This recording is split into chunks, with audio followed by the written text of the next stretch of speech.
Hello बच्चों। आज फिर हम आप लोगों को पालतू जानवर के बारे में सिखाएंगे। तो चलो वीडियो को स्टार्ट करता हूँ। काव।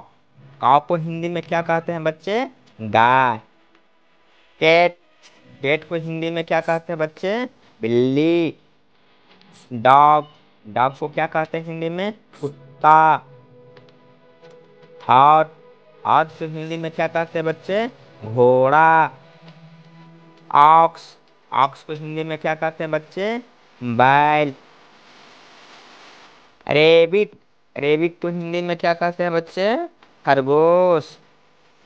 पिग। पिग मीन्स सुअर। मूल। मूल को हिंदी में क्या कहते हैं बच्चे? खच्चर। डंकी। डंकी को हिंदी में क्या कहते हैं बच्चे? गधा। सीप। सीप को हिंदी में क्या कहते हैं बच्चे? भेड़।